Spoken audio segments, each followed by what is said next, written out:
In this movie, I'm going to go through the parameters and warp stabilizer you'll be using most often. For those who have a copy of Creating Motion Graphics for CS5, I'm in the example project for Chapter 29 on stabilization and in Comp 04 starter, the Peacock. I've already set them up, 2 copies side by side. The one on the right is currently not stabilized. The one on the left has warp stabilizer at its default settings. Press 0 to queue up a RAM preview.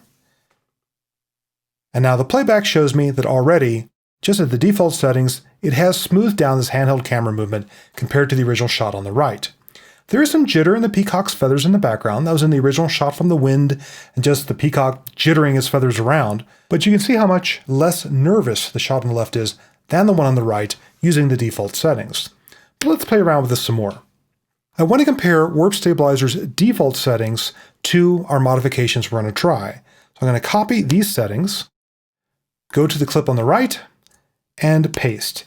The analysis, the stabilization, everything comes over with the paste, and now they're identical.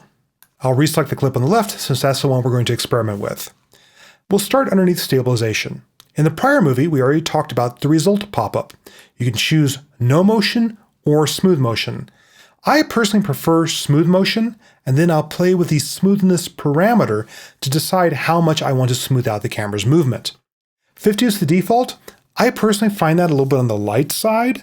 I set it to at least 100 for starters, but just for laughs, let's go ahead and put up to 200, press enter, and reanalyze.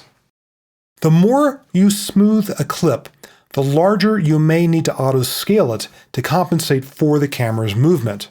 Fortunately, the warp stabilizer effect does this for you, and you can see it's already a little bit larger, whereas B comes here compared to the original stabilization. Press 0 and RAM preview these side by side. And there's the playback at normal speed. And it indeed smooths out particularly that dip towards the end of the shot. So this is one thing worth trying out, is the different smoothness settings to see what sort of movement you want in your shot. Since the warp stabilizer does the stabilization as a separate pass, it does make previewing these different settings a bit faster than you might expect. Next is the method pop-up. Warp stabilizer has 4 different ways of removing the camera's movement from the original shot. The bottom 2 involve perspective change in the shot. For example, you may get some parallax movement in the shot. Subspace warp, which is the default, actually tries to analyze the foreground pixels separately from the background pixels to remove that parallax movement. Perspective just does an ordinary 4-corner pin on the entire shot. It does not treat the foreground and background separately. The other 2, position or position scale rotation, just use the ordinary transform parameters that you're already familiar with and don't do any perspective change on the shot. Now, rather than show you a demo where everything works lovely, I've purposely picked this shot because it is tricky. These feathers, which are forming the background on this shot, is actually throwing warp stabilizer off. If I go ahead and drag the time indicator right through here, you can see the whole peacock seems to tilt back. That's because warp stabilizer is being fooled by this particular shot. Therefore, I may not want to do a perspective type of stabilization on this shot. I'm going to go ahead and change the method to something like position scale rotation, or just ordinary position. It recalculates what it needs to do in this case. You'll see auto scale changes again as it decides what it needs to do to center up this shot. It actually takes a little bit less scaling, which is kind of nice. And let's RAM preview.